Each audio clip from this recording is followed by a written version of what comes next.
We are live. Welcome back, ladies and gentlemen. Lloyd, we're here for part 5 of our series on Islam, the death of Muhammad, and women in Islam. Of course, I forgot to mute my YouTube page before it kicked off there. And let's see. Somebody's already being sarcastic in the notes there. So anyway, welcome. It looks like people are starting to jump on now. I hope we get a lot more coming in real fast here. So yeah, we've got a great show lined up today. And, I think I will go ahead and mention it, Lloyd. Lloyd and I were doing some research earlier today on the Talmud. And I think we're going to have a whole show worth just of material on that, and it's not going to be what most people suspect. There's the official version that's been going around for, well, since the 1890s. And then there's what we discovered today. Some of it's pretty amusing and interesting and rather humorous, but... we'll probably be doing another installment or two on Judaism and the Talmud after we do after we complete our series on Islam, which we have one more episode to go. And I wanted to mention thanks everybody for joining on this feed. Not very many people on so far. That looks like they're just now coming on, so. We appreciate any support for the show. Since the main channel is shut down, please support the show from logosmedia.com up on the top of the website, and I'll post that. And also please support Lloyd. And Lloyd, you want to give out your email address again so people can PayPal you? If you'd like to, thank you. Look, please support Jan. He's the one doing all the work and giving me the platform. My email is ldjong_pl@outlook.com. If you'd like to send me some support, thank you. Yeah, and please do, send him support. He had to flee South Africa, and he's living in Warsaw, Poland, and still, making his own businesses and making things work and doing this research for all of us. So, it's really helpful for everyone who supports the show. Thanks for the kind comment there, Kevin. He said, your work saved my life from the left-hand path. That's what this is all about, and that's what we are here to do. And, we're probably one of the last shows out there that is not left-hand path. And, it's startling when you realize what's going on out there. But, anyway, so let's get going. I was hoping more people would be on by now. I'm not sure where everybody is. It's 5:03 here, so everybody should be here. And Andrew says, same here. So good job to both of you for figuring things out. Thanks to Lloyd for all of his research. And let's just dive in so we don't go too far overboard. Yeah, guys. So, so thank you all for those who are watching. A point I want to make before we begin, we have fair amount to get through tonight. I know that I'm using citations. I'm using extensive citations. I'm mentioning books. I'm mentioning chapters, verses, and so on. You do need to go and check these for yourself. Don't assume that what you're being told is factual simply because you know the source or you think you know the person saying it. Check these facts for yourself. Make sure the context is correct. Make sure that the content is accurate. The notes are accurate. Check for yourself. Understand? Because as Jan alluded to earlier, I went through a series of notes that was provided by someone who purported to be an authority quoting directly out of a source text. And I decided to go and check that source text in detail. And this was a book written about, as Jan was talking about, Judaism. I went and looked at every reference or some of the references they provided from the original source material from the Judaic books. And I would say my findings so far that 90% of those references, which are in common use and commonly found in public today, were false. 90%, I'd say. Would you agree with that, Jan? 90%? Yeah, and this is one thing a lot of people will write me and ask me my opinion on things often. And I typically tell them, look, here's the answer, but don't trust people. If I was a jerk who wanted to mind control you or mislead you, I could easily give you the false information. But here's where you can find out the information. And, you know, a lot of people are just so used to making that ad veracundium fallacy, the appeal to authority. And, you know, so I'm trying to get people out of that mindset to trust their own five senses, to look things up, check the primaries. Don't believe, you know, just because you read it in a book someplace. Let's say if you read it in a book, you know, and using today as an example, and Dobro jutro, Ahmed Music in the chat there. But don't just, you know, follow what you think that book says. Check the book citations. So, you know, today is a perfect example, and I'm going to give one humorous example. So there's this citation from the Talmud that everyone quotes that says essentially that in the Talmud, genteel women are considered jackasses, or, you know, asses essentially. And when you actually go through the citations, it's a debate, and this person is accusing this other person of this. And then when you go and look it up, it's actually a conversation about women sleeping with men who have donkey-sized phalluses. And so, you know, it's a totally different, you know, meaning when you actually go in and look things up for yourself. So, you know, always check the citations. I've been telling people this for years. Use the trivium method. Verify things the best that you can. And, you know, Beating Tracks out of Babylon is asking, what's the best way to find the primaries? Any websites you suggest? And we're going to be, you know, throughout this series, we do provide the citations on screen and tell people where to find them. And, you know, maybe we still haven't posted them to the show notes, have we? We keep saying we're going to do that. I have people, look, everything that I've been doing has been shown on the screen. My notes all have extensive citations and references. I have A, spoken them. I have B, if anyone goes to the video, my screen is displayed with all my notes and references, right? So that is available. I have, on all of the YouTube videos, I've provided a link to at least one, a book on jihad, violent jihad, so that everyone can see for themselves what a learned scholar has to say about it, because it's a detailed, simple book on jihad. Two, I have provided a reference to the manual of Sharia that I use, the Umdat al-Salik. And but certainly, if anyone wants it, I can provide a list. I can provide links to download of the books. The subject that we were discussing, Judaism, that needs time to research, because all of these sources are now starting to be available online. The bulk of these resources are online, so we can provide those links. So what I can do is possibly in the next show, I can provide maybe a cheat sheet. Someone mentioned cheat sheets. I think I can prep a couple of cheat sheets, and for the next time, whenever that is, you know, I can provide links to that. Also, once your Facebook is up, Jan, you know, we can provide links to that. Because that was the plan, I think, to provide those on your Facebook, but that's not happening. Anyone can PM me, you know, but I can certainly provide, because I want people to check the sources, see if I'm right. You know, don't believe me just because I say so. As I said, I went and looked at a book that was published, and the first three sources I checked were totally false.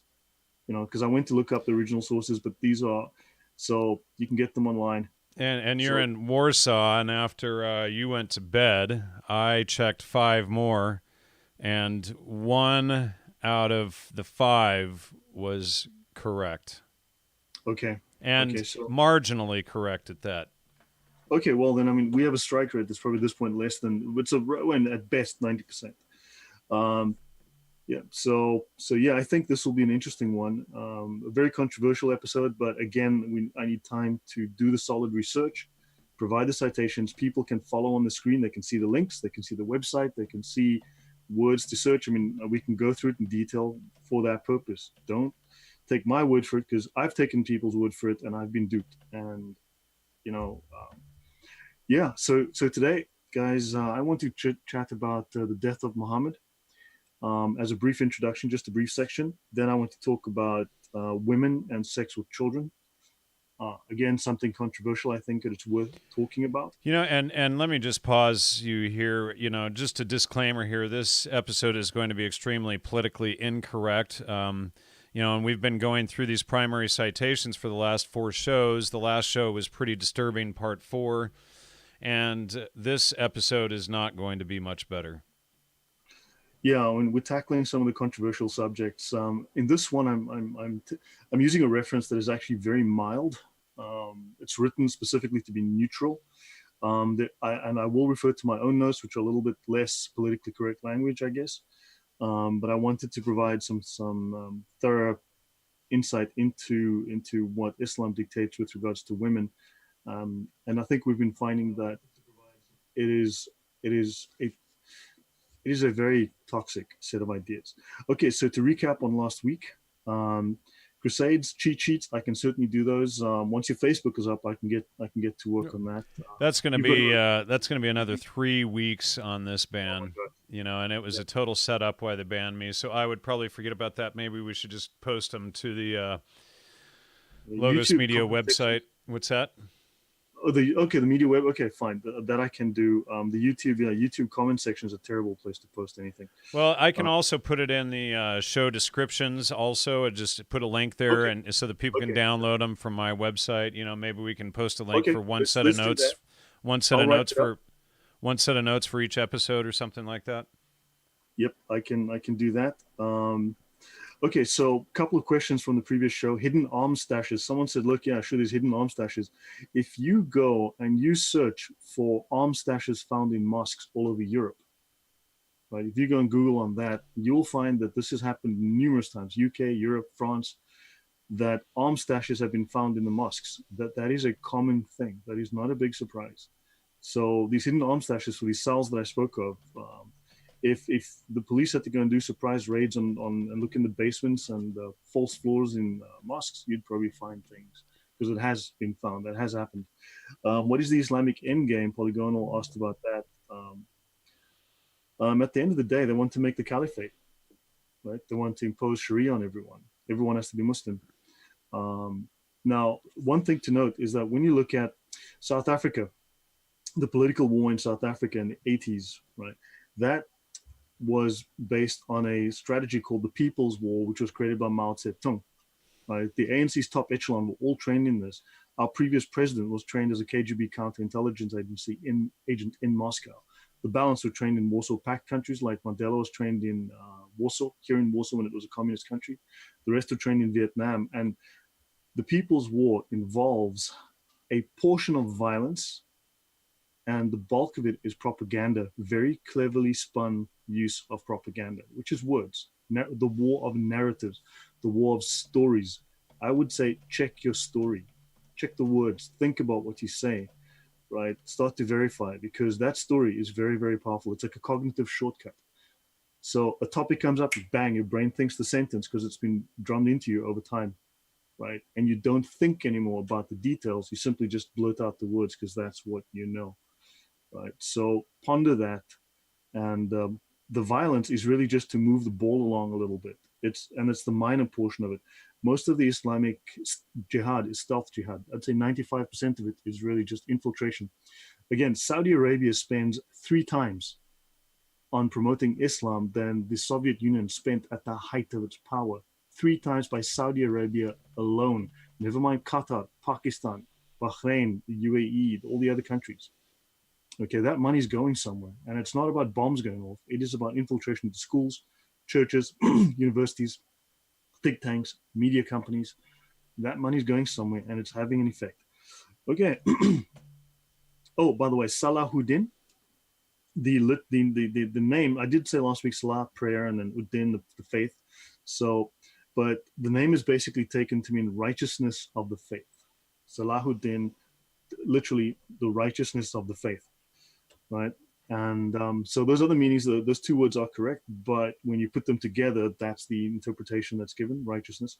And also, with regards to Kara Mustafa attacking Vienna, once he was done with Vienna, he was going to attack Rome, because remember, they wandered into Europe on a casual basis. They had no resistance going from Turkey into Europe, going through a number of countries, ending up at Vienna. And once they finished in Vienna, they were going to Rome. And he had stated he was going to stable his horses at the Vatican. Right. So Europe was going to fall. And if Jan Sobieski, the Polish king, had not smashed that army, all of Europe would be Islamicized today. Right? The stakes are high. The stakes are very high. Okay. Any questions or comments from you, Jan, or from the audience? No, nothing in the chat so far. Okay. So perhaps I can make a beginning then with the first section. Sure. Let's dive in. Okay, so I need to share my screen, I guess.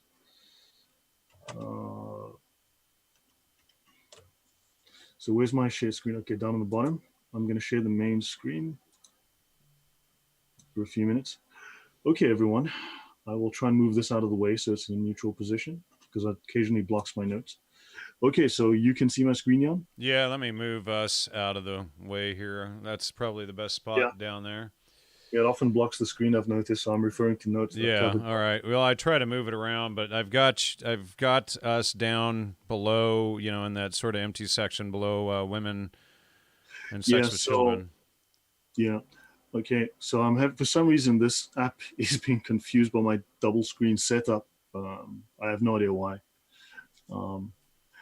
Okay, so women and sex with children in Islam. And okay, this section isn't dealing with statistics and Islamic deception, but I want to talk a little bit about women in Islam, but also I'm going to talk about the death of Muhammad. So let me get there first.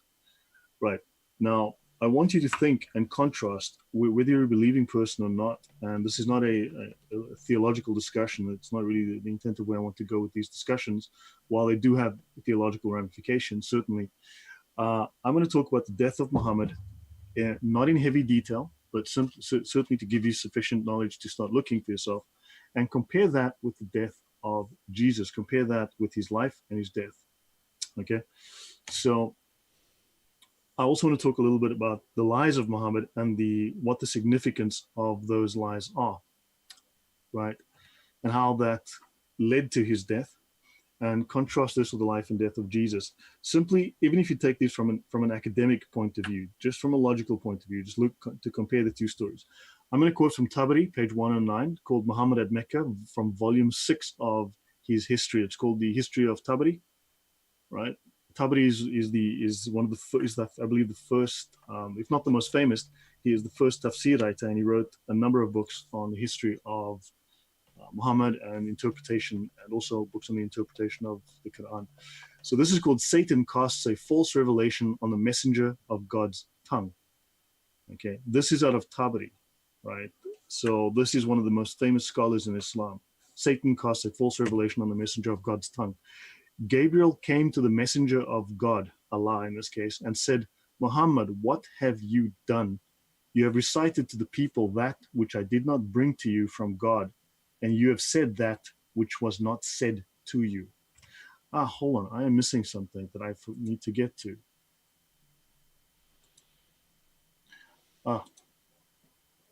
Okay, sorry. I'm going to move this over. I forgot. I need to show this. Let me start here. So we will be discussing, the bulk of this will be discussion on women. Can you see this, Jan? Yes. I'm going to enlarge that screen so everyone can see that. I will read this to you.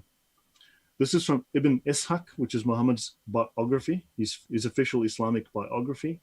So this is the man who wrote his life, and it says, if you went home and found your husband's nose running with pus and blood, and you sucked it until it was cleaned, you still would not have fulfilled your husband's rights. And I have a quote there from the original, from the book. You can see it's pasted in the bottom. She said, by God, if you're the companion of God's apostle, you must know what rights a husband has over his wife. And he says, if you were to go back and find him with his nostrils running with pus and blood and sucked until you got rid of them, you would not have fulfilled your obligation. Right. Two slightly different translations, but they take it from two different books. But any comments with regards to that, Jan? No, I mean, what would no. feminists have to say about that? You know, I mean, everyone can see this on the screen. You can check this yourself. I can even bring up the book listing if you'd like. But this is Ibn Ishaq, section 957. These are it's not the page number, it's from the commentary on the right. On the margins of the pages, you'll find these sections, 957. Wow. Now, is that So, how people actually used to do that? They would suck. no, no, no. I don't Okay. believe they used to do that, but I will go into this. Okay, so let me actually bring that up. Let me actually bring this up. Um, this is that book. This is Ibn Ishaq, The Life of Muhammad. And it asks here, O companion of God's apostle, what rights has a husband over his wife? And he says, if you go back and find him, this was a question. So Muhammad sent Mu'ad to Yemen, okay? And his job was to proselytize and teach Islam to the Yemenis, right? And he was asked, what are the rights of a Muslim man over a Muslim wife? And he said this, and that's what he said. If you find him with his nostrils running with pus and blood, and you sucked it out, you would not have fulfilled your obligation to him. Men have almost absolute control over women in Islam. They are property. Okay. Now notice he says here, Mu'ad says, you sent me and ordered me that when I came to them, not to fight them for 3 days and to invite them to Islam. So don't fight them first, wait 3 days, invite them to Islam, wait 3 days, and if they accept it, stay with them and teach them the institutions of Islam. And if they did not, on the bottom left, if they did not surrender, I was to fight them. And they surrendered before you fought them. So I have your letter, which came with your messenger telling me that, they had surrendered before you fought them. There's no compulsion in religion except we will fight you and kill you if you don't accept Islam. I think that makes perfect sense. Any thoughts or comments on that? No, I think it's clear. I think that is pretty clear. Okay, so let me just go back to these notes. I'm sure the women the liberal feminists are rushing to bring more Islamists here so that they can suck the pus out of their husbands' noses. Yeah, gross, man. Just thinking about that. So look, understand. So okay, we'll get to the end. Let me just go through here. So I want you to realize the basis where this is coming from, right? And I will step through. So as I said, Gabriel came to the messenger of God and said, Muhammad, what have you done? You have recited to the people that which I did not bring you from God, from Allah. And you have said that which was not said to you. In other words, he made up stuff and he told to the people. Then we have the Sira, the life of Muhammad, page 166. Gabriel came to the apostle and said, what have you done, Muhammad? You have read to these people something I did not bring you from Allah, and you have said what he did not say to you. The apostle was bitterly grieved. Now it goes on and he gets forgiven and so on as the story goes. But the reason I bring this up is very important. It relates to the death of Muhammad.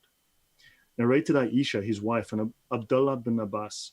When the last moment of the life of Allah's messenger came, he started putting his khamis on his face. I believe it's a cloth or something. And when he felt hot and short of breath, he took it off his face. It's a face covering like a veil or something. And he said, may Allah curse the Jews and Christians, for they built places of worship at the graves of their prophet. So some of his final words, if not his final words, he said, may Allah curse the Jews and the Christians, for they built places of worship at the graves of their prophet. Sahih Bukhari, volume 1, book 8, Hadith 427.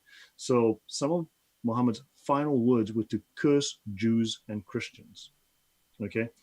Now, what's interesting is that we apparently have defiled God by building places of worship near the graves of our prophets. But if we go have a look, there's a mosque, a large mosque built at the site of his grave. I mean, so if I go here and so which is very, very interesting because that violates the rule that he just made here. This is the green dome, and this is the grave of Muhammad, and there are people praying. You can see this thing, the green dome and the Prophet's mosque. Look how huge this complex is. It's massive. So, yeah. So we are cursed because we built places of worship at the grave I of our think they call prophets. that hypocrisy. Yes, correct. I mean, that is something that one needs to think about. Obviously they'll spin it in a million different ways, but the fact is they have places of worship built at the grave of their prophet. So now, let's go back one. My bad. Okay, so in Quran 69, this app is not working correctly on my two-screen setup. So in Quran 69, 44 to 46, Allah says, if Muhammad had made up about us false sayings, we would have seized him by the right hand, then we would have cut from him the aorta, which is this vein running through your neck, of course, right? Okay, so, and just reiterate that, if Muhammad had made up about us false sayings, we should have seized him by the right hand, then we would have cut from him the aorta. So that's the vessel running to the heart. So, keep that in mind as we go through these next passages, because Muhammad is going to state some startling things coming here. Yeah. So in Tafsir Ibn Abbas, who's the most famous of the Tafsir writers, not the first one, but the most famous, he comments on that. And if he had invented, right, Allah says, and if he had invented and had Muhammad invented false sayings concerning us, lies against us, and attributed to us that which we did not say, and Gabriel just said, Muhammad, you made up stories and told people lies, we would assuredly have taken him and taken revenge against him, okay? And we assuredly had vehemently taken him and then severed his life artery, the life artery of Muhammad. Right, so Tafsir Ibn Abbas repeats this. Now, there are multiple sources. I'm not going to go through all of them, but I'm just providing two sources, one from the Quran, so therefore you cannot say it's false, and one from Tafsir Ibn Abbas. Okay, so if Muhammad had lied about Allah, if Muhammad had made up false sayings from Allah and told them to people, Allah would sever his aorta. Then in Tafsir Jalalain, one of the three most famous of the tafsirs, and had he, the Prophet, fabricated lies against us by communicating from us that which we have not said, we would have exacted vengeance against him as punishment. We would assuredly have severed his life artery, the aorta of the heart. Okay, that's in Tafsir Jalalain. Now let's have a look. In Sahih Bukhari, a Jewess brought a poisoned cooked sheep for the Prophet, who ate from it. She was brought to the Prophet and was asked, shall we kill her? He said, no. Anas added, I continued to see the effect of the poison on the palate of the mouth of Allah's messenger. So Muhammad was killed by a Jew. Right, moving on. Sahih Bukhari 44:28. The Prophet, in his ailment of which he died, used to say, O Aisha, I still feel the pain caused by the food I ate at Khaybar. In fact, they call it khubr when I was there. And at this time, I feel as if my aorta is being cut from that poison. Dun, dun, dun. I feel as if my aorta is being cut from that poison. So this is quoting Muhammad. Now, going back what we just read, if he lied, he would surely have his aorta cut. And those are the words of Allah, and these are the words of Muhammad. Now, you must understand what your Muslim friend, your friendly grocer, your colleague tells you is not Islamic. If it is not in these books, if it is not in the Quran, the Hadith, and the Sira, the Tafsir, or the Sharia, it is not Islam. In fact, we can narrow that down if we are forced to.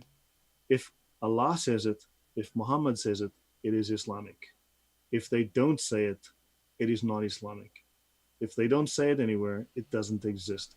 Allah is found in the Quran. The life of Muhammad is found in the Sunnah and the Sharia. Right? That's the Hadith, the Sira, which I'm quoting here, and the Sharia. So you don't have to listen to your friends. You can simply get it straight from the mouth of Allah and Muhammad. So Muslims they love to create confusion, or there is often confusion that is created that says, well, Muhammad died this way, died that. Look, he says I was poisoned. Okay? A Jew killed me because he had slaughtered her family that day. They'd attacked her village. They'd slaughtered all the men, and he had given her to a friend of his as a wife, as a prize, as a sex slave, basically. And that man raped her that night. The next day or whatever, she cooked that meat for him and she poisoned it, and she was beheaded as punishment afterwards. Right? His friend who ate the meal with him died from the poison. But now they will tell you Muhammad died this way. He says he was poisoned. I'm taking his word for it, not some random internet Muslim, not some random colleague at work who might know nothing. Okay, let's go on. Sunan Abu Dawud, also considered Sahih, which is sound. 4449. Bishir said to the Prophet during the sickness of which he died, "What do you think about your illness, Apostle of Allah?" And he said, "I do not think about the illness of my son except the poisoned sheep of which he had eaten with you at Khubr, at Khaybar, as they say." The Prophet said, because that his son died, the Prophet said, "And I do not think about my illness except that this is the time when it cut off my aorta." Muhammad says it again. Let's go on. Ibn Ishaq, page 516. When the apostle had rested, okay, the wife of Salam, Mishkam, so he basically forcibly married off, prepared him a roast lamb, having first inquired what joint he preferred. She put a lot of poison in it and poisoned the whole lamb. She brought it and placed it before him. He chewed a morsel of it, but did not swallow. Bishr al-Barab bin Mar'ir, who was with him, took some of it, but he swallowed it.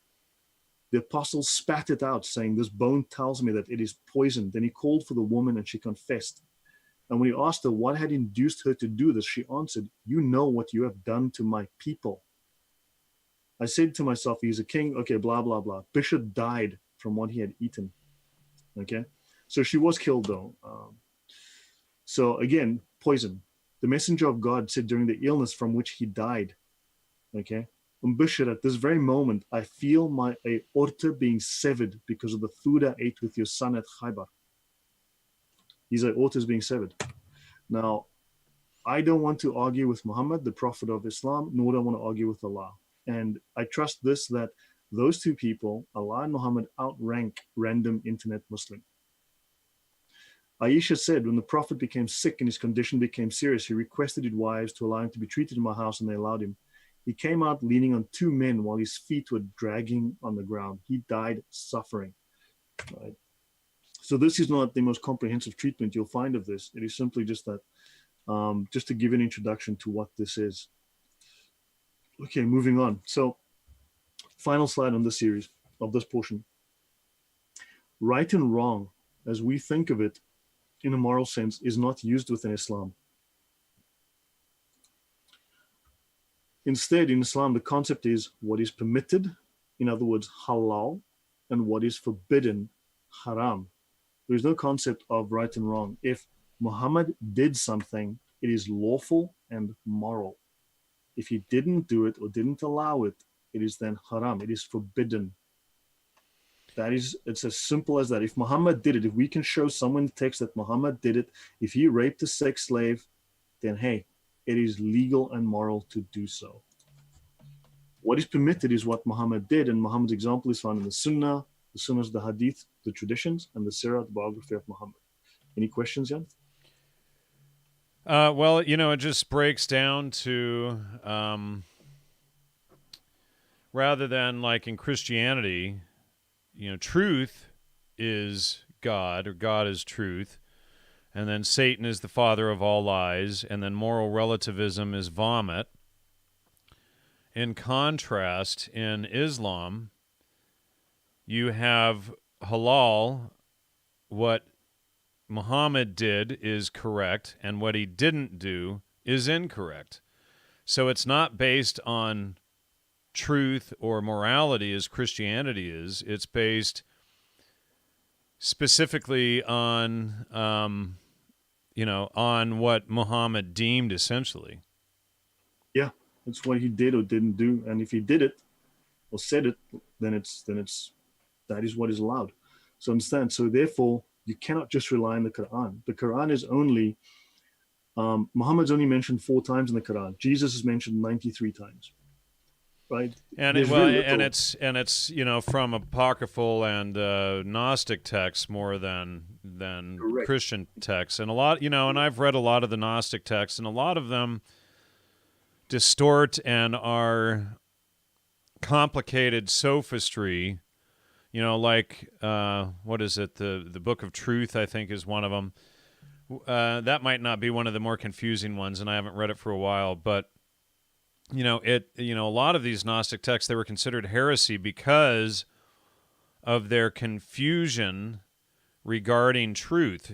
Because of the tactics of sophistry used. And when you read through those, some of them, not all of them, but a lot of some of these texts, you can see why they were considered heretical, and it's not just because they wanted to suppress the Gnostics. It's because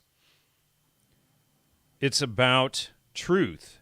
Logos is about truth and coming to truth. So anything that takes away from that is considered heretical. Right. So I hope I've just that opening section, which I thought would be interesting for those of you listening and watching later, that you can see there are concerns. Muhammad gave revelations from Satan. These are called the satanic verses, and they're still, he was instructed by Allah to remove them from the Quran. They're still there in chapter 52 of the Quran. Muhammad did not remove the satanic verses from the Quran. He left them in defiance of Allah's wishes. So that, I just thought you should know that. Just for relevance, the Quran is only 14% of the Islamic trilogy, which is the Hadith and the Sira, the life of Muhammad and his traditions. So the Quran is a very small book, and the bulk of the life of Muhammad is found in these two books. So 86% of the life of Muhammad, or of the Islamic content, is taken from those two collections. The Quran is a very tiny text. And in fact, 86% of Islam is about Muhammad. It is all about Muhammad almost. Okay.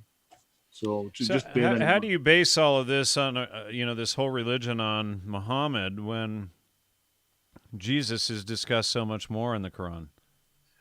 Those are questions. Those are valid questions. In fact, it's something. Well, once you look into that and you get into that, it's actually very, very interesting.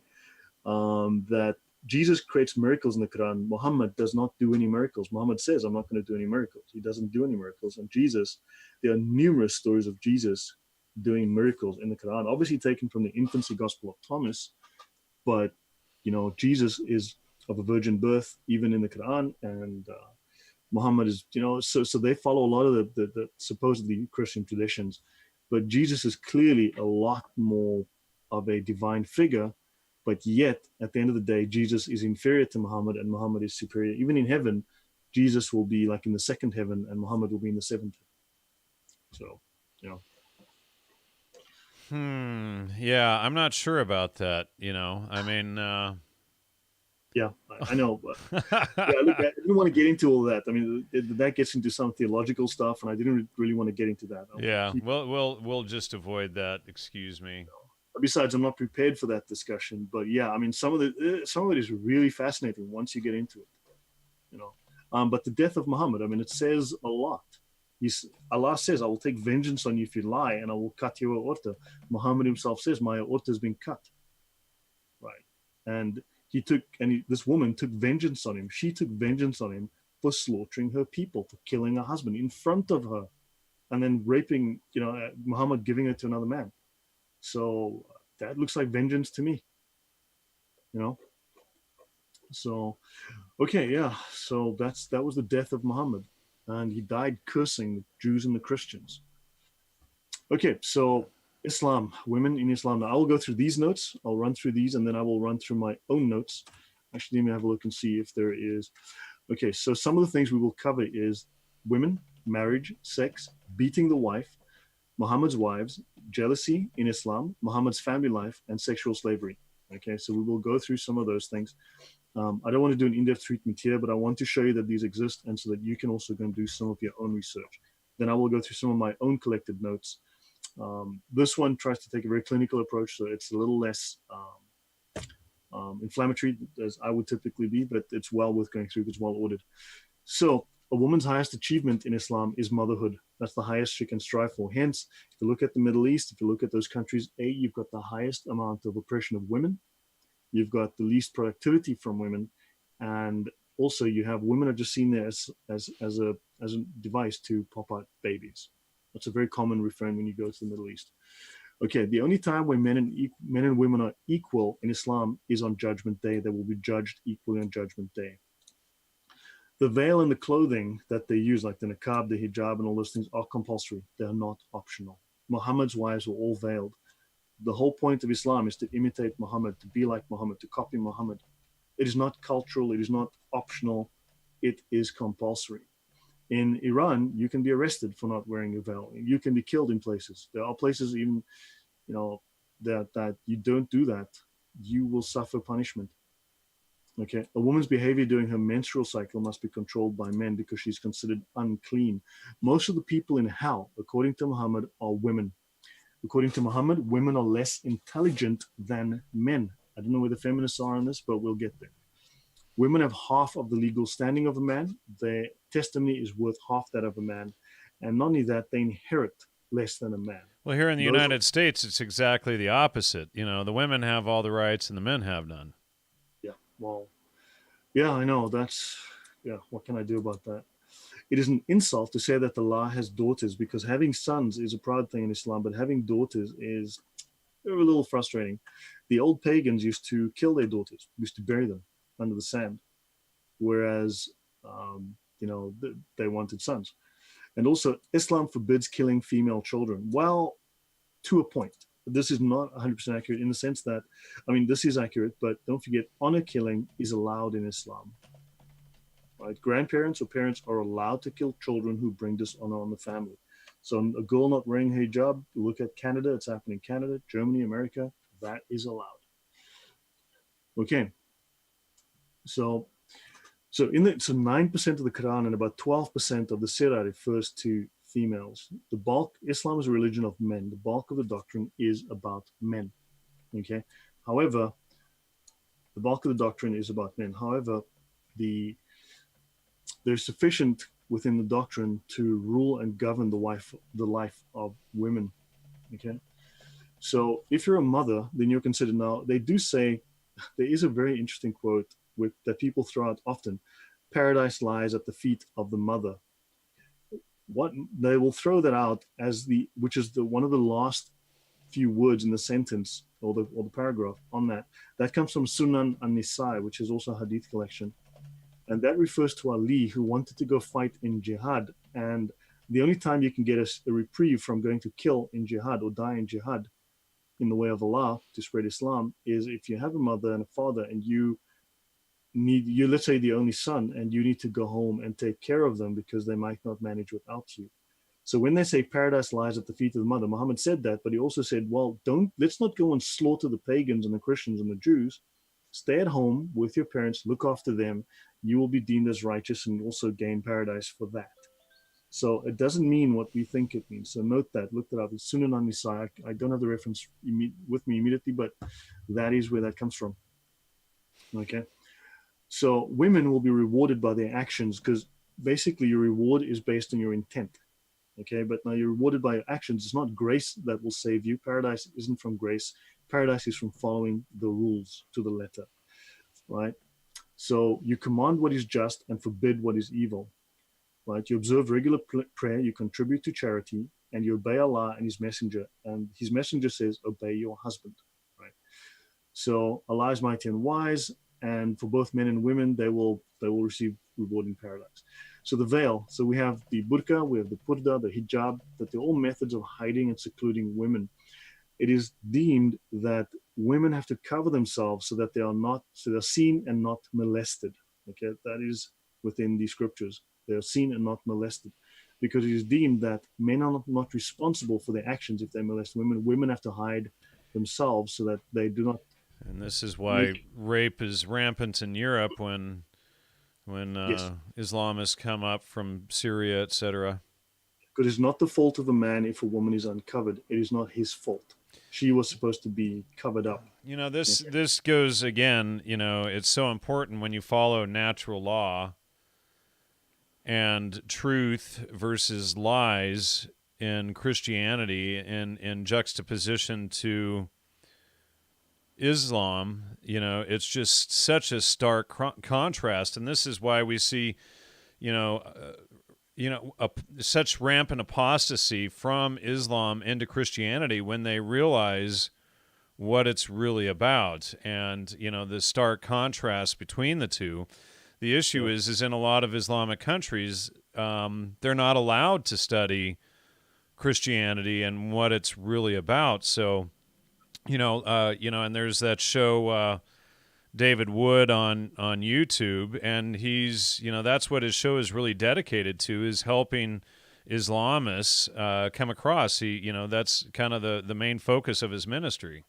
Yeah, I think if there were more concerted effort to do Christian outreach within the Islamic countries where it was possible, there you would see a lot of conversion. For instance, I've seen credible reports in previously ISIS-held areas.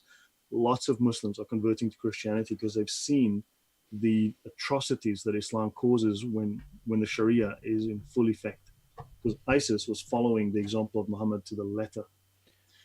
So Muhammad's wives were all veiled, right?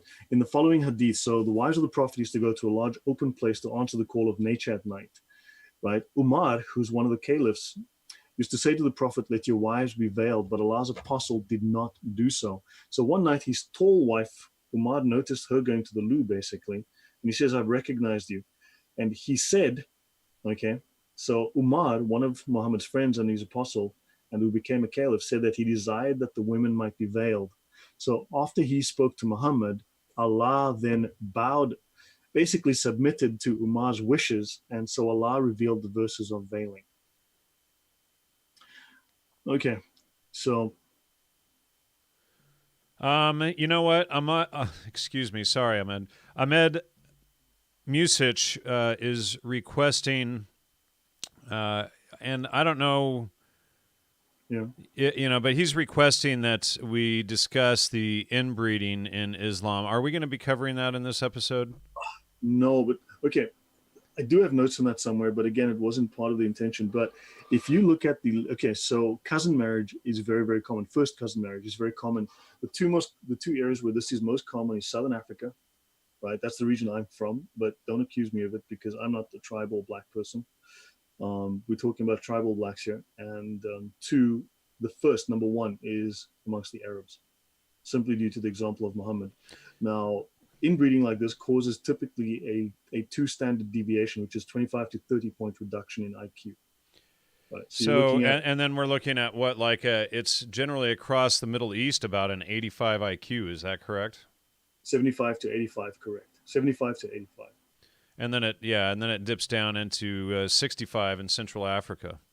Correct. And it goes back to about 75 in Southern Africa. So yeah, it has a horrific effect on the population IQ. Now remember, you cannot sustain, in fact, you cannot build a modern technological society like we have in the West with an IQ of less than 95. You require 95 plus IQ to develop, because the two of the primary things that you cannot develop if your IQ is below 95 is the idea of planning, right? And basically management. So to keep all those, so one is to plan ahead, to think ahead, to plan forward and consider consequences and plan now. And the other one is to keep all those balls in the air, to keep on juggling all those balls, right? Those two things suffer and people become more oriented to their needs right now. So therefore they become simpler societies, right? To have a modern society requires forward planning and management. And those are the two things that the cognitive resources to do that doesn't exist within those societies. Okay.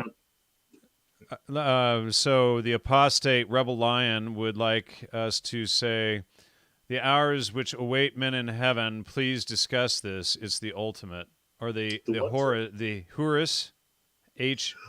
Okay, so the Houris, yeah, the Houris. Okay, Houris. so sorry yeah, about again, my pronunciation. Yeah, I wasn't, things like that's more of a theological debate. It really is not relevant to me in that I'm talking about the issues that affect us as non-Muslims, as Kafirs. Okay, so I talk about that. So if Islam comes around, this is what your wife is going to be subjected to, or your daughter, right? Those are the things. Whether you go to the Jewish heaven and I don't know, you get free candy and ice cream, whether you go to the Christian heaven and you get a free car of your choice, and you can drive as fast as you want and it never runs out of petrol, or whether you get little boys with dark eyes, or whether you get women that turn into virgins every 24 hours, that doesn't matter.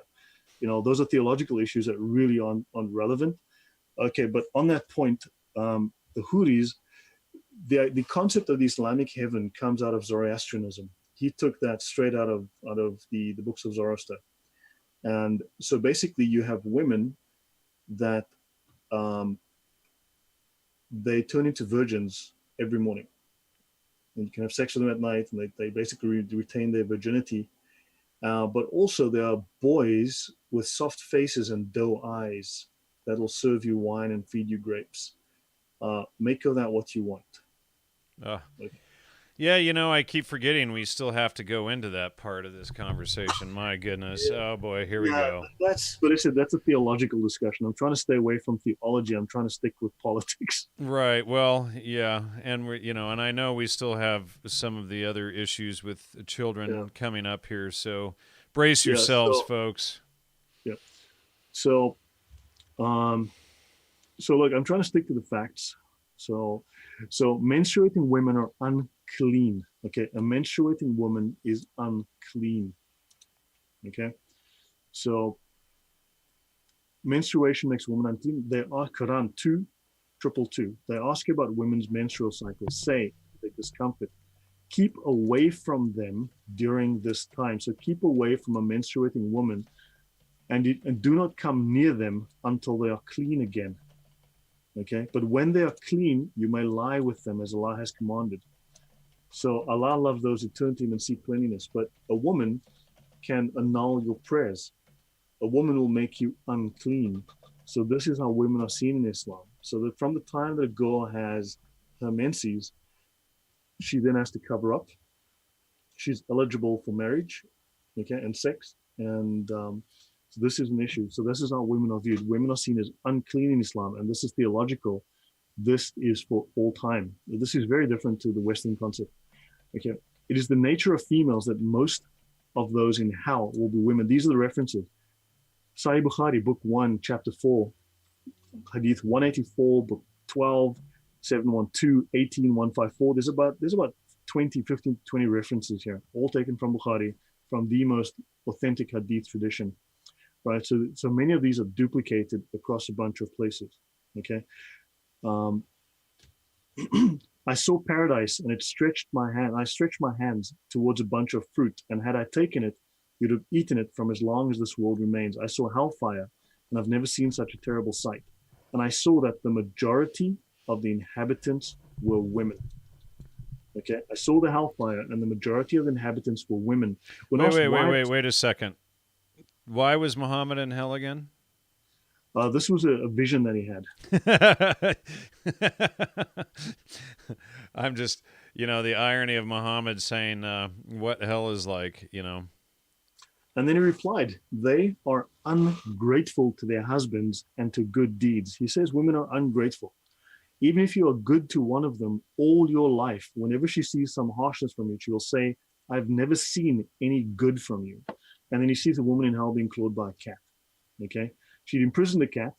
She'd neither fed it nor allowed it to seek its own food, and the cat starved. And she was being clawed as punishment in hell by the cat. Okay, so he does say the majority of the women in hell, the majority of the population of hell is women. So after offering a prayer, Muhammad said to the women, "O women, give alms. I have seen that the majority of the dwellers of hell were women. The majority of the dwellers of hell were women.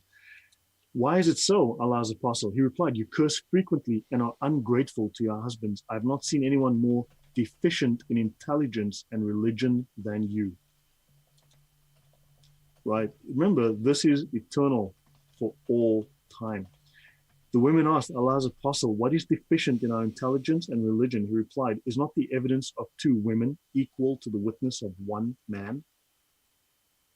You need two women to equal the witness in court, in Islamic courts, of one man.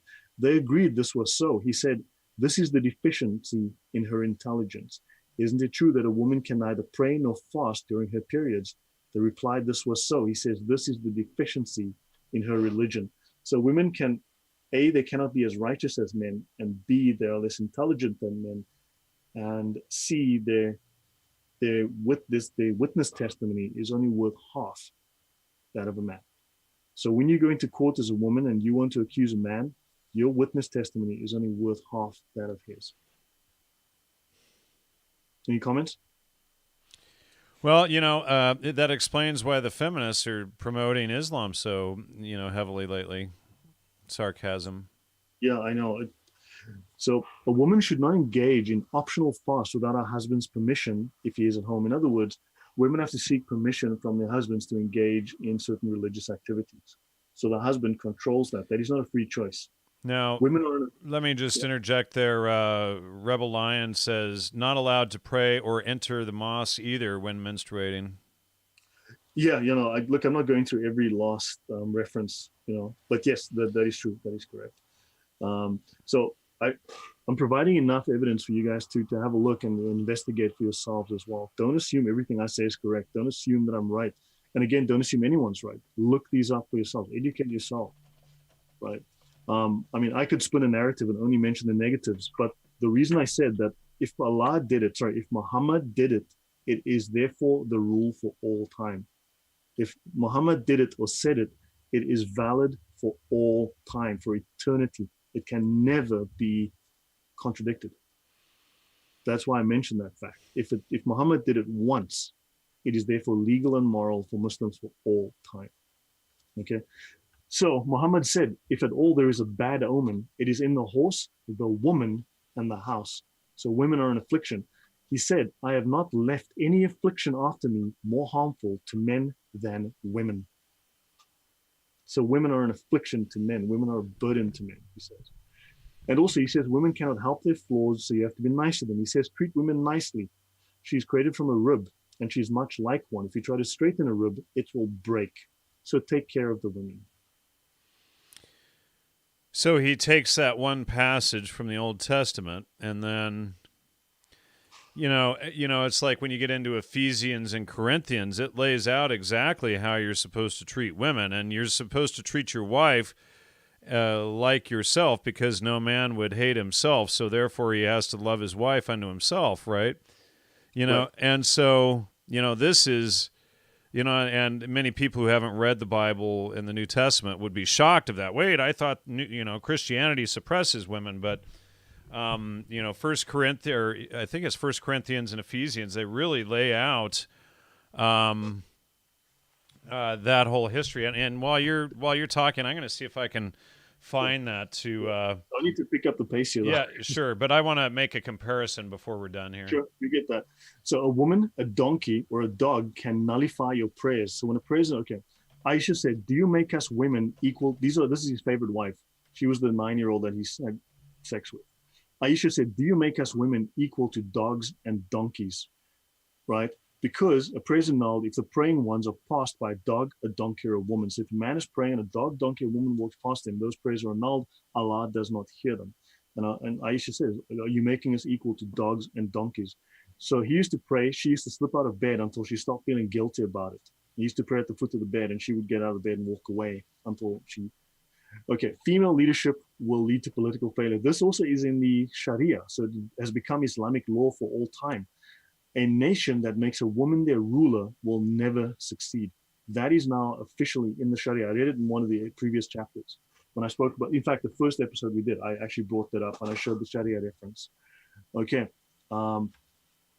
So the longest verse in the Quran is about contract law. Okay. He was a businessman.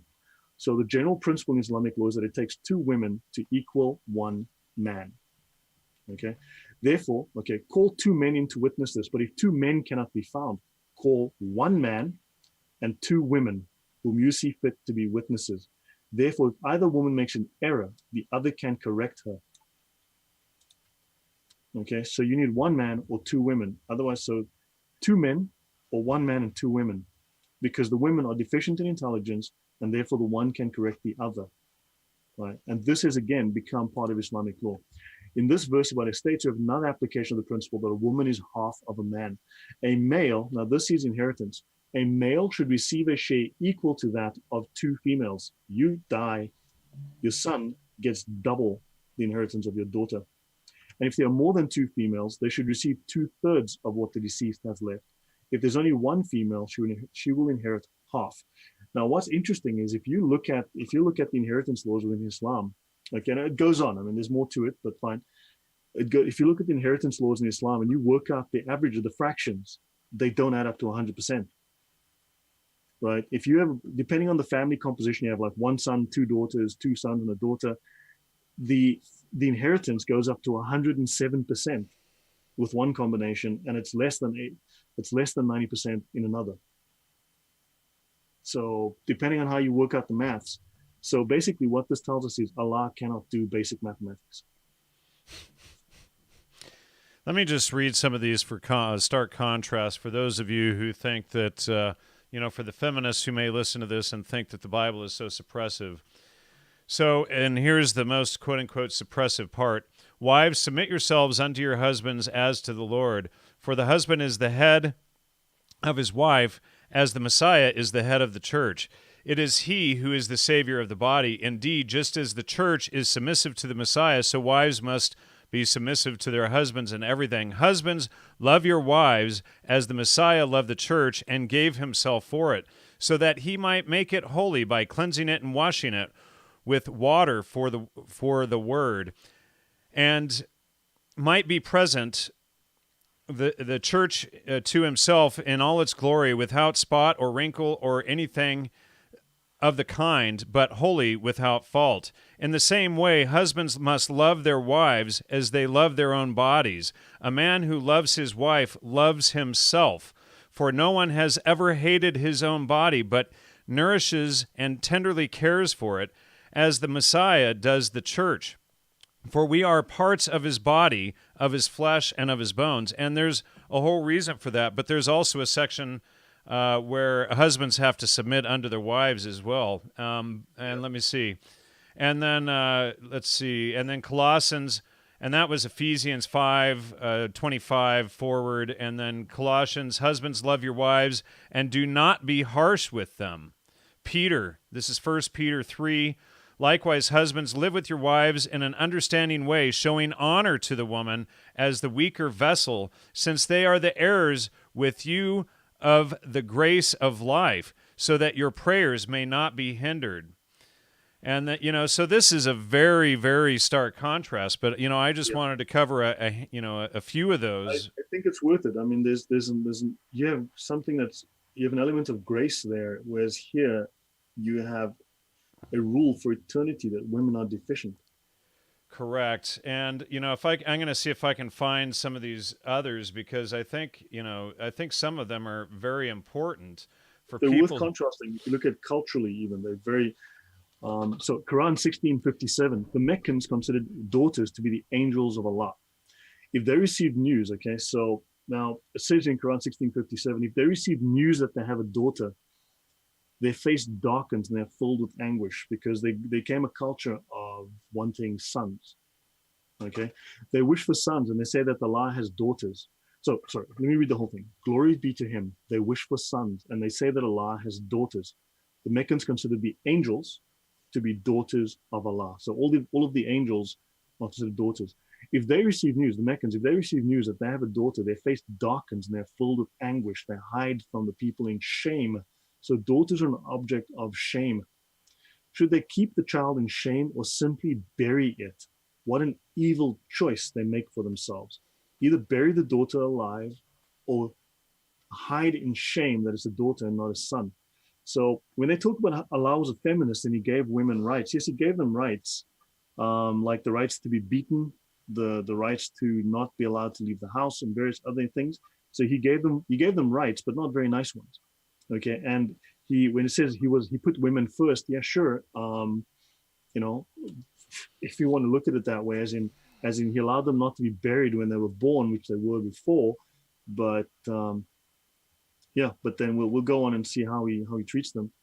So has your Lord honored you by giving you sons while he has taken for himself daughters? So in other words, if male sons are honored within an Arab culture, right, within Islamic culture, why would you insult Allah by saying that he has taken for himself daughters? Truly, you say a dreadful thing.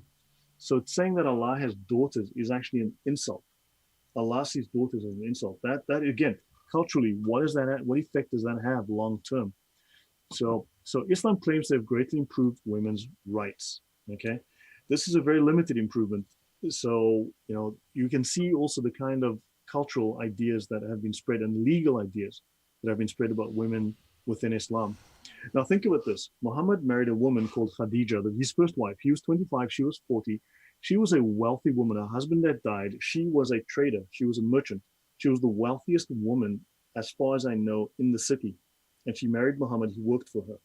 Now, she was an independent woman. She was wealthy. She ran her own business. She owned slaves. She owned property. She proposed marriage to Muhammad. Okay. She inherited 100% of the property from her family. She loaned money to others, and she was not hidden in a veil. This was before Muhammad. Then she died, and then Muhammad made up all these rules, and now we have the rules of women in Islam today. So he took away rules. They say that, yes, he gave women nonsense. He took away the rights of women. Yes, there was the idea in the culture that women were shamed, but here's another thing. Prior to Muhammad's time, men had up to 20 wives. So if they were burying and killing all the daughters, how did you have 20 wives in that culture? So one of the ways that Islam claims they've improved the status of women is to prevent the burying of daughters. Okay, so it does mention here the burying of one's little daughters alive. That certainly did happen. Okay, and he did forbid that. Okay, that was forbidden. Okay, so moving on. So those are just questions to think about. Muhammad's wife was an independent woman, wealthy, and 100% inheritance. Under Muhammad, she would now only get 50%. She wasn't worthy of more than that. She has no independence. She's the property of her husband. So a woman has many regulations as to whom she can marry. Now, a man can marry 4 wives. A woman, well, no such luck. The woman receives a dowry. The main element a woman brings to the marriage is sex, her vagina, very bluntly. A woman must have sex with the man whenever the man wants it. This is very implicit in Islam. Divorce is determined by the man. Well, you say talaq 3 times. You can now text her in Saudi Arabia. You say the word talaq, you send it 3 times, and done. And then there are rules around that as well. So marriage in Islam is not like in our civilization. Okay. So marriage is sometimes called half of a woman's religion. I believe it's called nikah. Okay. So when a Muslim reaches puberty, according to the tradition, he then should marry. But now let's look at this. Allah's apostle, should women be asked for their consent to their marriage? And he replied that they should give consent. But then she asks, a virgin, if asked, feels shy and keeps quiet. She says nothing. Muhammad then said, her silence is her consent. Now, let me just do a comparison here again. This is from 1 Corinthians 7, 1 forward. And now concerning things whereof ye wrote unto me, it is good for a man not to touch a woman. Nevertheless, to avoid fornication, let every man have his own wife, and let every woman have her own husband. Let the man render unto the wife due benevolence, and likewise also the wife unto the husband. Benevolence, okay? Key word. So whatever people accuse of Christianity, it proves it wrong right there. The wife hath not power over her own body. Okay, the feminists will quote this first passage, and then they're going to omit the next part.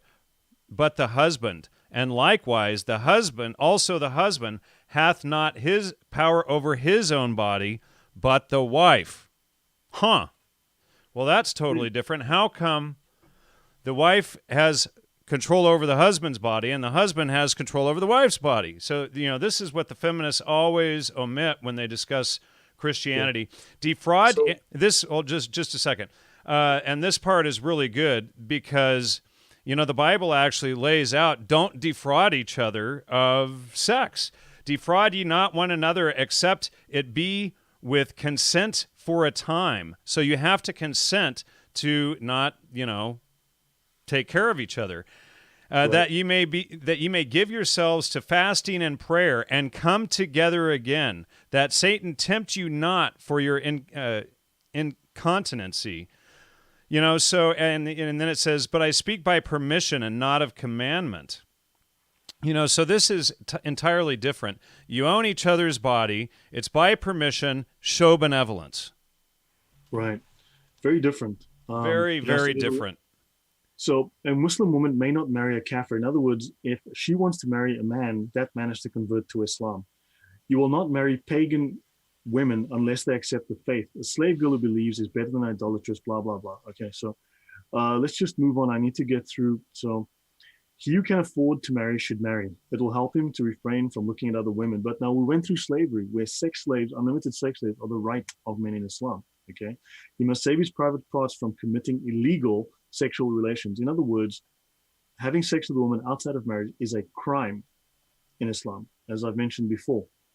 Okay, now it says here, when you're married, okay, you are given the right to enjoy a woman's private parts.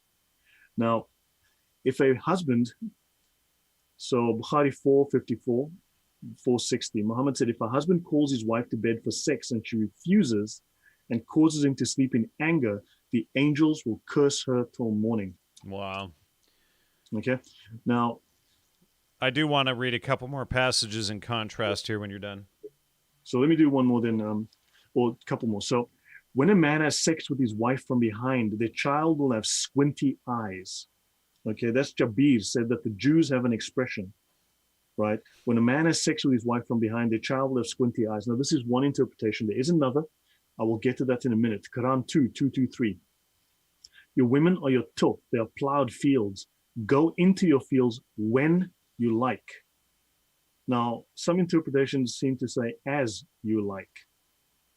Okay, and that is not only because of that expression of, if you have sex with a woman from behind, the child of squinty eyes. There's another tradition which talks about this guy wanted to have sex in, shall we say, an unconventional manner. And his wife said, I'm not having any of that. So he went to Muhammad and said, Muhammad, my wife doesn't want to submit to me because I want to do A, B, and C. And she said, no, she ain't having that. And Muhammad said, well, Allah just told me that your women are your plowed fields. Go as you want. You fill in the blanks there for yourself. So it is all. So Muhammad, okay, in Muslim, Sahih Muslim, book 8, Hadith number 3365. It is all right for a man who wants to enter his wife from behind or from on top. But now he goes on here afterwards, but he should enter the vagina. So moving on. So let's just say there's not always consistency, and there is certainly contradictions within these various traditions.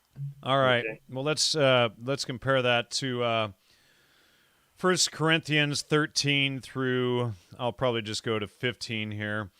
And the woman which hath a husband, and this is regarding belief, and compare the stark contrast to Islam.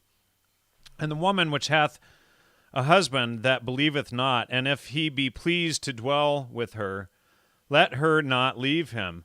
For the unbelieving husband is sanctified by the wife, and the unbelieving wife is sanctified by the husband. Else were your children unclean, but now they are holy. Way, way, way different. But if the unbelieving depart, let them depart. In other words, if an apostate departs, let them. A brother or sister is not under bondage in such cases, but God hath called us to peace. And then just 16, for what knowest thou, O wife, whether thou shalt save thy husband, or how knowest thou, O man, whether thou shalt save thy wife? So this gives a clear cause, clear statement that if the wife believes and the husband doesn't, the husband is sanctified by the wife and vice versa. If they don't believe, if they want to go, let them go. They're not in bondage. That's very different than the Quran, where their half is valued. In Christianity, the husband owns the wife, the body of the wife owns the body of the husband. They're to treat each other with respect, with benevolence, etc. Of course, everything that is in the Bible is exactly contrary to what the feminists say about it. And then the feminists defend Islam, which actually has all of that suppressive stuff in it. Yes. So look, I can't do every last thing out of the book, but I'll do two more things and then step to my notes so I can just go through some of that. Sure. And we So didn't even get to some of that really dark stuff. I think we should yeah, I'll cover get some to of some that. of that. That's what I'll get to. So All women right. have rights similar to those of men in regard to justice, but men are a degree above women. Right. So that is made again eternal. And also there's a thing called temporary marriage. Okay. It's called mutta that happens within Islam. So in other words, you go to the Philippines and you are feeling you're a Muslim man, but you want to get laid. Um, excuse my French. You can enter into a temporary marriage, a very temporary marriage, marry a girl, head off to your hotel room, come back, and the marriage is annulled. Never happened. Okay, that is something to look into. I don't want to go through every last page here. That there's a lot. So, okay, adultery is a capital offense, as you know. Okay, also female genital mutilation is also compulsory. Okay, circumcision is compulsory. The 5 practices are characteristic of the ancient prophets. Circumcision for women, and this is described within the Sharia. Okay, So they so have to shave also there it showed? Wow. yeah, no, certain things are compulsory. In fact, when a man has been away and he comes home, he shouldn't enter the house until his wife has shaved herself. So these are things. So homosexuality between women is treated as more seriously than that between men. And don't forget, this is punishable by death. Okay, so now I will go through my notes. I want to get into some of, okay. So the Prophet said, and I'll go back to, a woman will not be asked, the Prophet said, a man will not be asked why he beat his wife. Sunan Abu Dawud, Hadith number 2147, or Book 11, Hadith 2142. So a man will not be asked why he beat his wife. In the Sharia, section O, book 24, section O25.3 D, a people that leaves its leadership to a woman will never succeed. That's in the Sharia. Okay, so it is obligatory for a woman to cover herself. So let me go through some of the relevant portions here. So narrated Aisha. Now Aisha was Muhammad's wife. He married her at 6. He slept with her at 9. But prior to that, he used to thigh her. In other words, Muhammad would take his erect penis, and he would have sex with her between her thighs. He would rub it against her body, against her thighs, and not only that, apparently, according to the traditions, and I haven't looked into this, but I was told I need to double check that this involved oral sex. Now there are mentions that he used to ejaculate over her as a child. What's the youngest somebody in Islam can do this to a baby girl? In Shia Islam, they make it fairly explicit. In fact, I will find that in Shia Islam, they make it fairly explicit. This could happen as young as a child, a baby child. Like 3 months, a month? Yes.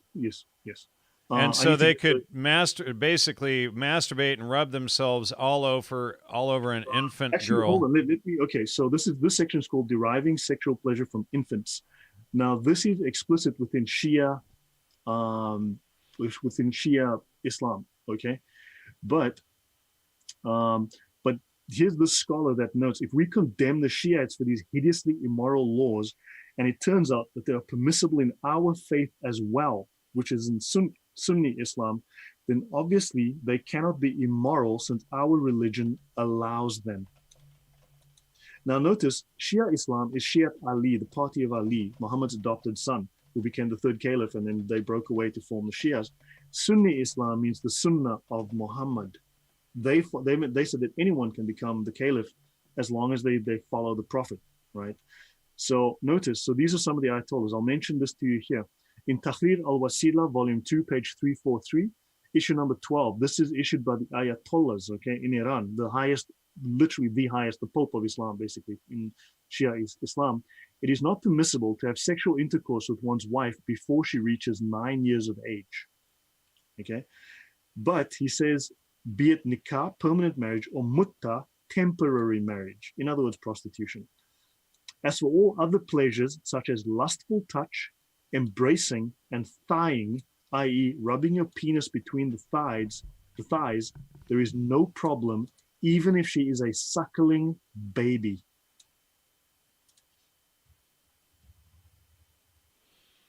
Make of that what you will. Yeah, and then imagine that old dude doing that to a baby. Yes, correct, correct. I mean, I can go. Apparently I told him married a little girl. So, but make of that what you will. I mean, that's their writing. So hold on, let me go back to.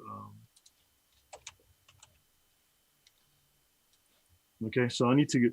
Okay, let me go into this. So that is now narrated Aisha. Abu Bakr came towards me and struck me violently with his fist, and he said, "You have detained the people because of your necklace."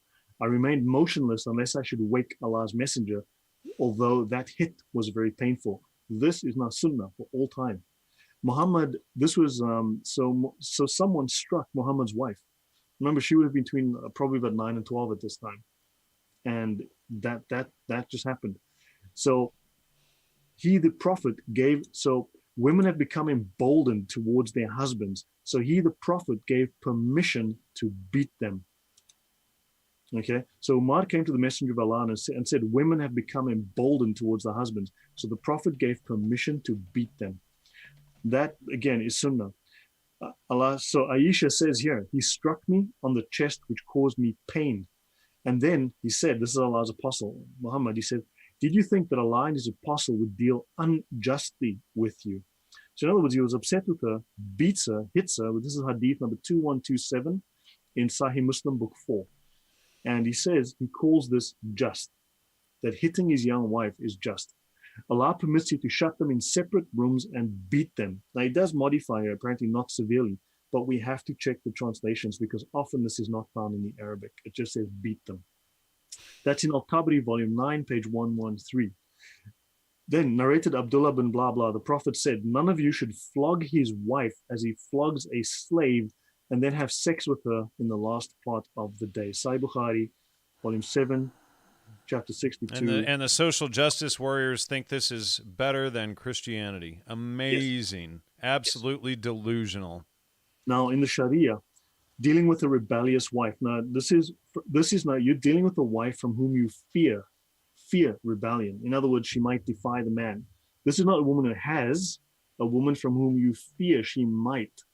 You may hit her. So, in other words, you may hit her, but it does say, but not in a way that injures her. Now, look, if you're a guy and you've been beaten up by your friends at school, you know, he may not bruise her, he may not break bones, wound her, or cause blood to flow, and he may not strike her face. You know, you can have one hell of a beating without someone hitting you in the face or making you bleed. Okay, a few good punches in the stomach, man, you're vomiting all over your feet. It goes on in the Sharia. So that's a section M10.11, dealing with a rebellious wife. Rebellion is not defined as a woman that acts like Spartacus and defies the Roman Empire. It just means she doesn't make you dinner at 5 when you wanted it at 5 and she was ready at 10 past 5. Understand? You can define that a lot of different ways. You may hit her whether she is rebellious only once. In other words, just didn't listen to me. I told her to do something. She didn't listen. You may hit her whether she's rebellious once. Although a weaker opinion holds, he may not hit her unless there is repeated rebelliousness. So the major opinion is hit her if she just gives you lip once, or you think she gave you lip, or you think she might give you lip. Compare that, awful, folks, to, treating your wife as your own body and vice versa, and honoring her and, whatnot. I mean, wow. It is not lawful for a wife to leave the house except by the permission of her husband. This is section 2. So M10.11, section 2. Right. It is obligatory for a wife to obey her husband as is customary in allowing him full lawful sexual enjoyment of her person. In other words, she cannot say no. Okay. It is so, okay. So that is, again, it goes, if it is permissible for him to hit her, his hitting her may not be in a way that injures her. And it is the last recourse to save the family. You can strike your wife if you think it will save your marriage. In other words, the beatings will continue until the morale improves. You tell me how well that works. Okay. Again, Quran 4:34. This is the source of the permission to beat women, because it says you may beat them. If your wife doesn't want to have sex with you, for argument's sake, your wife doesn't listen to you, deny them sex, okay, and then admonish them. Don't sleep with them. Banish them to their rooms or whatever, and then beat them. Right. Notice Quran 38:44. and take in your hand a green branch and beat her with it, and do not break your oath. Now, this is the Allah apparently telling Job to beat his wife. So that's how they interpret, biblical stories. So take in your hand a green branch and beat your wife with it. Okay, 3359, veil, draw cloaks all over their bodies. This is actually, O Prophet, tell your wives and daughters and the women of the believers to bring down over themselves their outer garments. Now notice the word part is in brackets. That means it was inserted by the translators and doesn't exist in the original text. This is more suitable that they will be known, in other words, known to be followers of Islam and not be abused. So this is more suitable that they cover themselves, that they will be known to be submissive to Allah and not be abused. So in other words, if you're not covered and you're abused by a man, it is your fault. That is Quran 33:59. That is why you see all this rampant abuse in Europe today. Okay. So Bukhari 72:715. A woman came to Muhammad and begged him to stop her husband from beating her. The skin was bruised so badly that it is described as being greener than the green veil she was wearing. This is by Aisha. Muhammad did not admonish her, but ordered her to return to her husband and submit to his sexual desires. That is Sahih Bukhari 72:715. Okay, so that, you can check that yourself. That's something you can refer to first. Sahih Bukhari 72:715. Sahih Bukhari 72, okay. Aisha said, I have not seen any woman suffering as much as the believing women. That's Muhammad's wife, his little 9-year-old. Muhammad's own wife complained the Muslim women were abused worse than other women. Now, notice that often you will see people saying Aisha wasn't 9 years old. Now, this is an interesting point to raise. They say she wasn't 9, they say she was married at 18, but the book is wrong. Now, if the book is wrong, what else in the book is wrong? What else can we not believe? Now, they say she was 18 when Muhammad married her, so therefore she was of legal age. But because she was apparently a woman that was guilty of adultery and sleeping around and being pretty badly behaved, in embarrassment and shame, the authors of these books, the people who wrote Muhammad's biography and the traditions who wrote it down, tried to defend him from the shame by hiding the story of her shame and her adultery and making her younger, so therefore she could not be guilty of these crimes.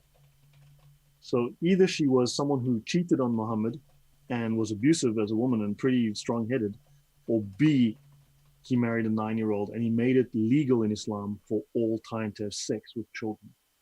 So you take your pick. Okay, but the thing is, the book makes numerous references to her age, so let's go. All married women are forbidden to you, except for those captives whom your right hand, your sword hand, possesses. Surah 4:24, as we know. Your wives are as a tilth unto you, so approach your tilth when or how you will. Now, this is a different translation, obviously. Surah 2:223. So notice the different translation. Look at this now. Adds, you can approach your wife when or how you will. You decide what how means. Okay? So we know about that. So let's go.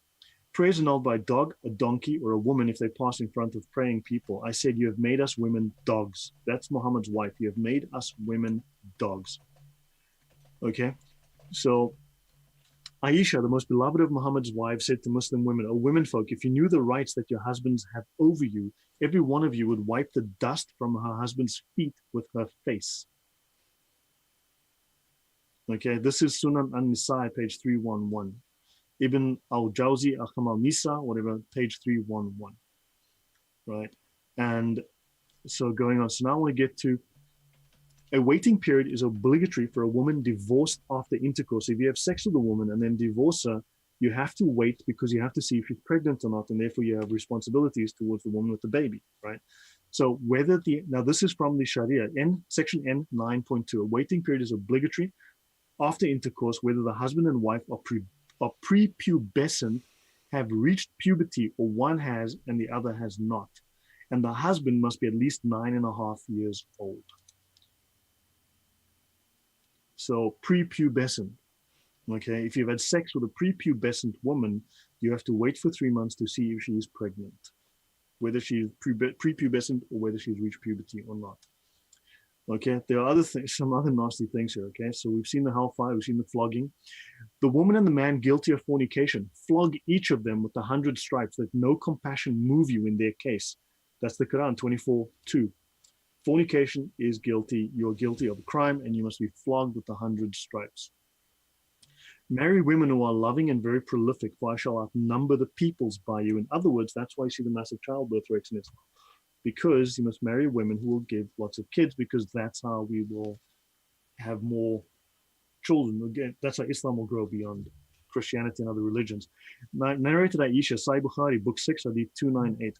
The Prophet and I used to take a bath from a single pot.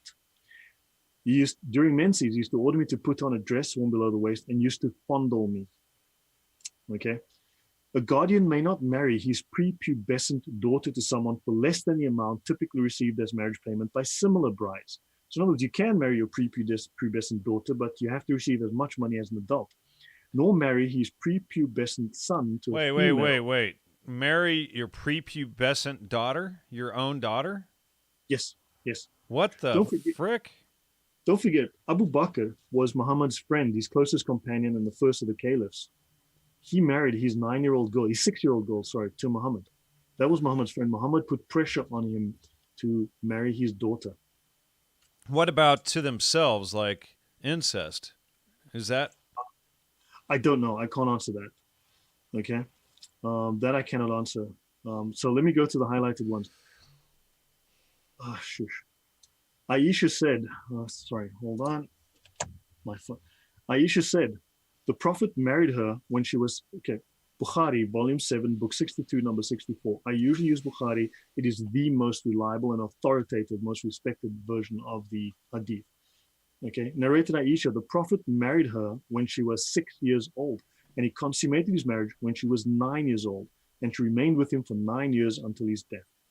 Okay, in Bukhari, book 58, number 234, book 7, book 62, and number 65, Aisha confirms betrothal at 6 and marriage consummation when she was 9.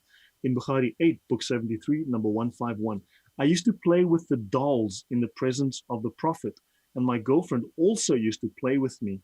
My girlfriends. When Allah's apostle entered my dwelling place, they used to hide themselves, but the Prophet would call them to join and play with me with dolls. 20-year-old girls don't play with dolls. The playing with the dolls and similar images is forbidden in Islam, but it was allowed for Aisha because she was a little girl and had not yet reached puberty. This is mentioned in the Fath al-Bari, page 143, volume 13. This is one of the Sharia manuals.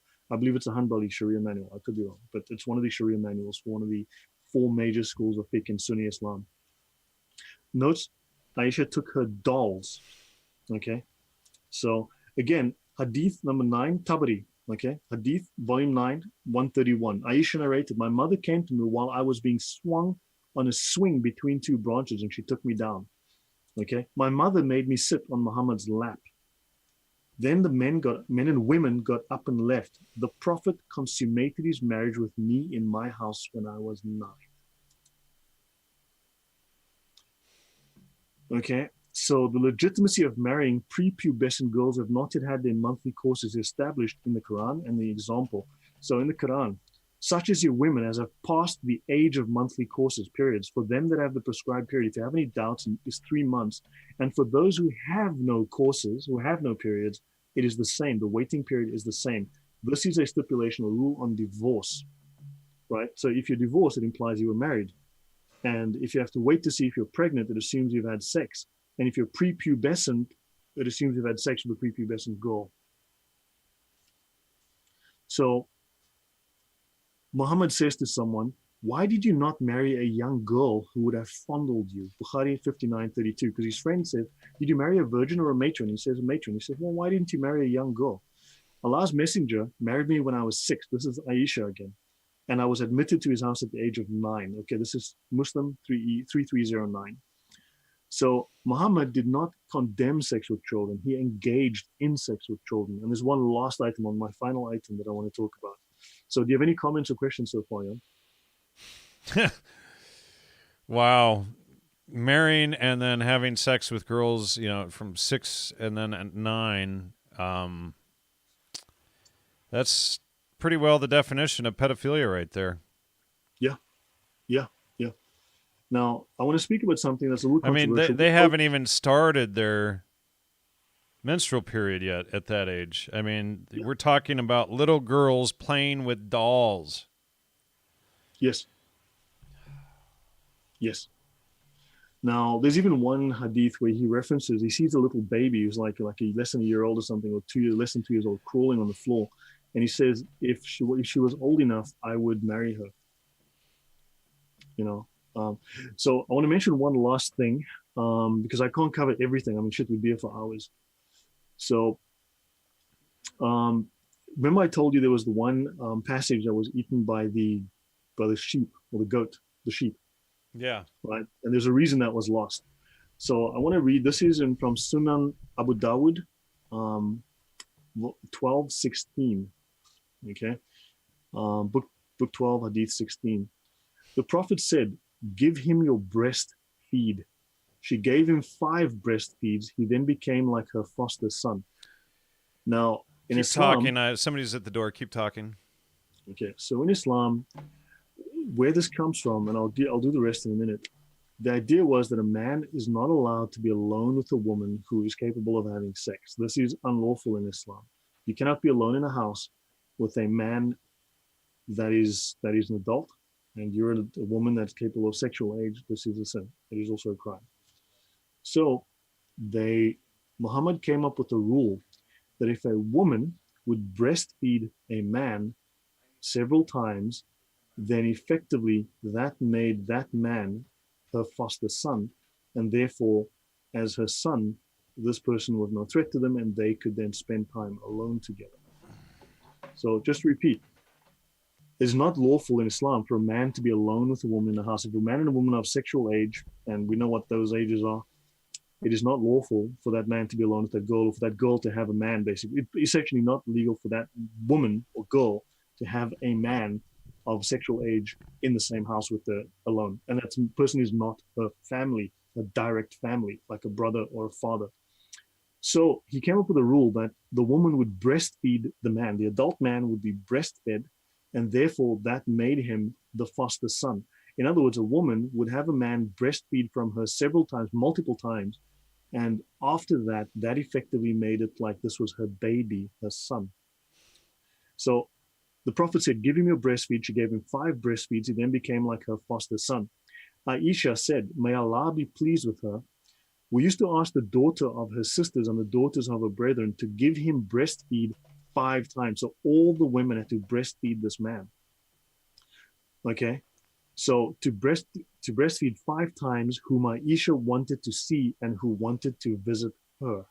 So the women had to breastfeed the guests, the men that were visiting Aisha. Though he might be of age, he then visited her. So in other words, even though they were of sexual age or sexual maturity age, they could then visit her because they'd been breastfed and therefore was an adopted son effectively. But Salama and all the other wives of the Prophet, because means mother, Salama and all other wives of the Prophet refused to allow anyone to visit them on the basis of such breastfeeding unless one was given breastfeed during infancy. They told Aisha, "By Allah, we do not know whether that was a special concession granted by the Prophet to Salim exclusively." So Salim was allowed to breastfeed from all of these women if he wanted to visit Aisha. So basically, he went and did the dirty deed with all of these wives of Muhammad and everyone else. So they're wondering, and there's more. I mean, this is not every verse in the books. Good grief. Wow. You know, I mean, it's a total inversion when you realize it. You know, it's everything that's the antithesis to truth, and it's all based on what Muhammad did. So if Muhammad was a pedophile, so be that's proper behavior. If he Yes. murdered, etc., that's proper behavior. It's not based on truth, right and wrong, truth and lies, right and wrong, etc. It's not based on meekness and righteous behavior. You know, and this is what is spreading. I mean, you know, you Christians out there in the audience, we have to do more missionary type work, more, you know. Muslims, when converted, become very pious people. They're very strong believers culturally, and it's worthwhile converting them because they become very strong Christians. But the thing is that they become outcasts. Right. So you need to give them a home to come to. You need to be welcome and bring them into a community so that they know they can leave and be accepted. Well, and in Otherwise, Europe where this is happening, they're kind of segregated away from their traditional culture. So, I mean, the Europeans could be doing a far better job at converting these people so that they're not a serious threat to the rest of society. yes. I mean, it doesn't take a lot of common sense here. Yeah. You Are there any know, comments in the comment section? Any questions that were relevant? Rebel Lion is posting up some David Wood parodies and stuff that we can have, that people should check out. And I've just recently started checking out David Wood's material. Yeah. I like David Wood's work. He's fantastic. I don't like his debates. I must admit, I've watched a few. I think he's not. I mean, my personal view, right? But I don't think he's a great debater because sometimes he comes across as weak or indecisive. But his video work is fantastic, fantastic. Yeah, and I've started watching some of his broadcasts. I should start watching more of them, but it's like he talks to Islamists who hear about, actually hear Christianity through him and in countries where they've never heard the Bible or here or wherever, and they're like, "Oh my God," and they convert, and this one guy I was listening to, he was saying that every time he went to the mosque, he saw images of Jesus, Wow. and then he called up and was like, "What's going on here?" And they walked him through it, and by the end of the show, he was a Christian. Wow. But, it's, people really need to reach out to Muslims and, Islamists in general in different places and say, hey, this is, it's about peace and love and truth and not, diddling kids and beating wives and killing non-believers and submission by force. It's and people like to say that, they like to clump Judaism, Christianity, and Islam together, and we can see that Islam does that. Judaism doesn't do that, and Christianity doesn't do that. Yeah, well, and atheists do it also. One of their common attacks is they'll see what Islamists do, and then they'll clump Christianity in with it, and they're so entirely different. I wouldn't even say they're juxtaposed. I mean, they're completely different. You have the offspring of Ishmael, who was the bastard son, and then you have this I don't even know what to call it, this creation of a religion that is the antithesis of everything that's in the Bible, essentially, especially in the New Testament.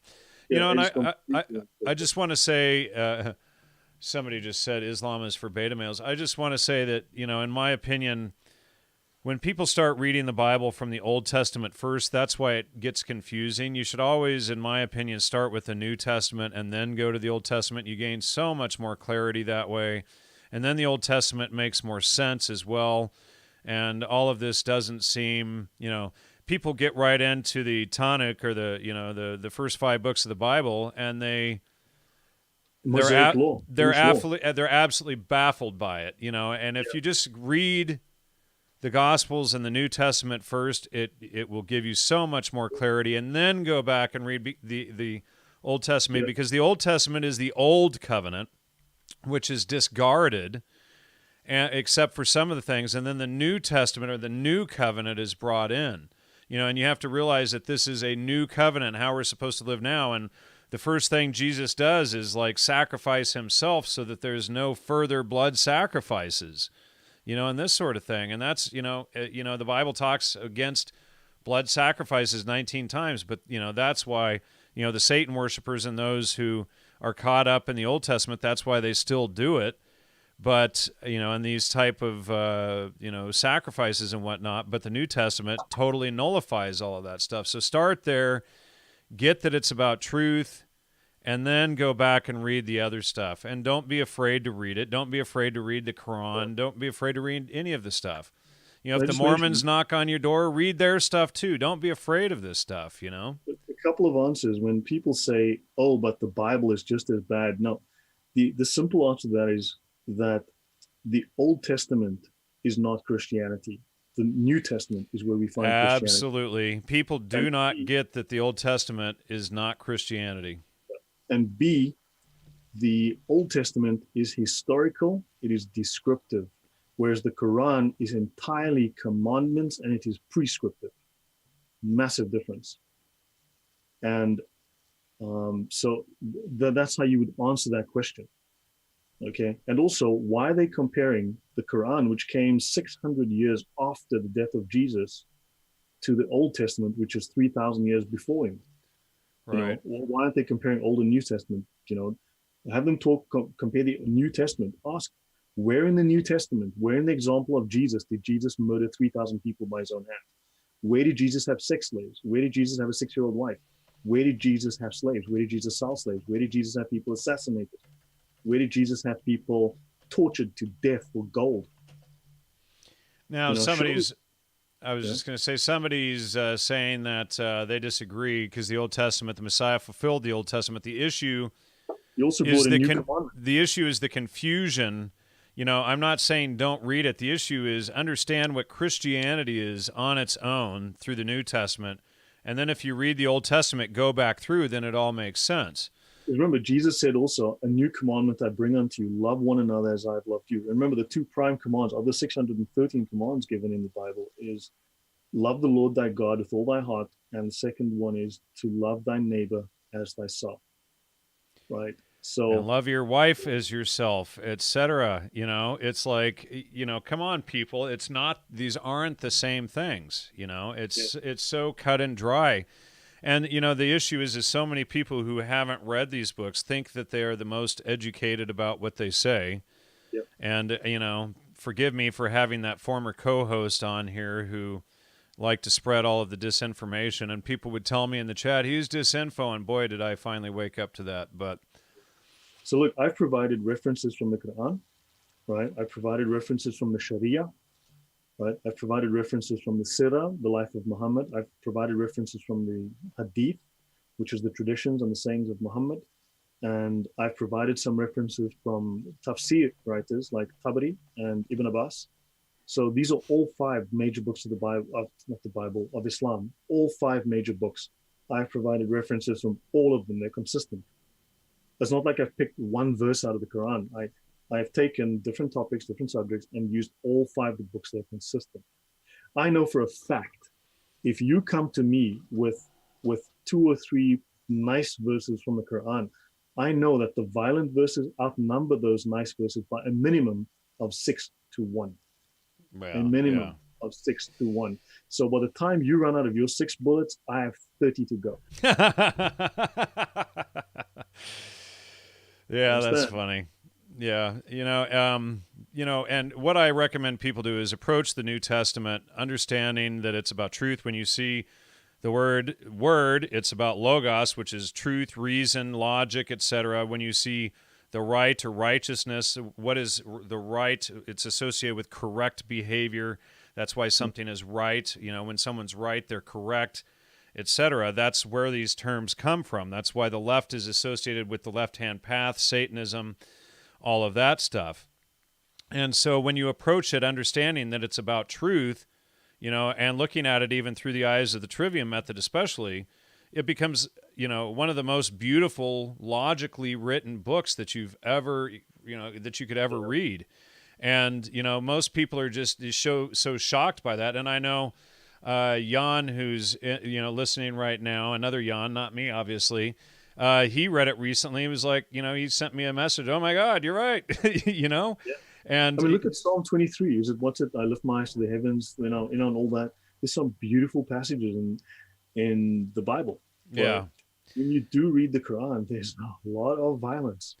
You know, and I should also point out that most Christians only take, or many, I should say, only take Psalms and Proverbs out of the Old Testament. And those, that's some really mind-blowing stuff in there too. But, read through it all and, understand it. But read the New Testament first, and then go back, and then suddenly everything starts making sense. And don't sit there thinking that you know more because you didn't study it, and everybody who studied it is stupid. So I think that's probably a good place to wrap it up.